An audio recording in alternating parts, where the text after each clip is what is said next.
সক্রিয় মৌসুমি বায়ুর প্রভাবে আজও বদলে যেতে পারে দেশের আবহাওয়া। ঢাকা সহ দেশের ১৬টি অঞ্চলের ওপর দিয়ে দুপুরের মধ্যেই ঘন্টায় ৪৫ থেকে ৬০ কিলোমিটার বেগে দমকা কিংবা ঝোড়ো হাওয়ার সঙ্গে বৃষ্টি ও বজ্রবৃষ্টির আভাস দিয়েছে বাংলাদেশ আবহাওয়া অধিদপ্তর। একই সঙ্গে দেশের ৮ বিভাগের কোথাও কোথাও ভারী থেকে অতি ভারী বর্ষণের পূর্বাভাস থাকায় ঢাকা ও চট্টগ্রামে জলাবদ্ধতা এবং পাহাড়ি এলাকায় ভূমিধসের শঙ্কাও রয়েছে।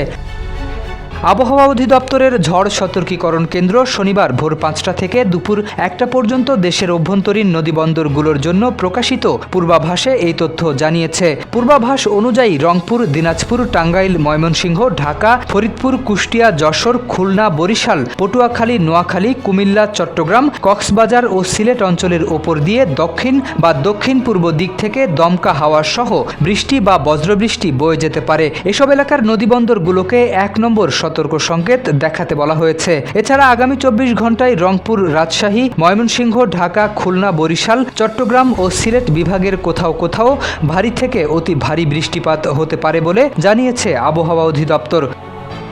প্রতি সপ্তাহে সর্বোচ্চ বার বিকাশ পেমেন্টে ৫০ জন হবেন পেমেন্ট চ্যাম্পিয়ন। জিতে নিন টিভি সহ আকর্ষণীয় সব প্রাইজ। ভারী বর্ষণের কারণে ঢাকা ও চট্টগ্রাম মহানগরের বিভিন্ন এলাকায় সাময়িক জলাবদ্ধতার পাশাপাশি চট্টগ্রাম বিভাগের পাহাড়ি এলাকায় ভূমিধসের আশঙ্কা রয়েছে। এদিকে উত্তর বঙ্গোপসাগরে ঝোড়ো হাওয়ার সম্ভাবনায় চট্টগ্রাম, কক্সবাজার, মোংলা ও পায়রা সমুদ্র বন্দরকে ৩ নম্বর স্থানীয় সতর্কতার সংকেত দেখিয়ে যেতে বলা হয়েছে। একই সঙ্গে সাগরে থাকা মাছ ধরার নৌকা ও ট্রলারগুলোকে পরবর্তী নির্দেশ না দেওয়া পর্যন্ত উপকূলের কাছাকাছি থেকে সতর্কতার সঙ্গে চলাচলের পরামর্শ দিয়েছে আবহাওয়া অধিদপ্তর।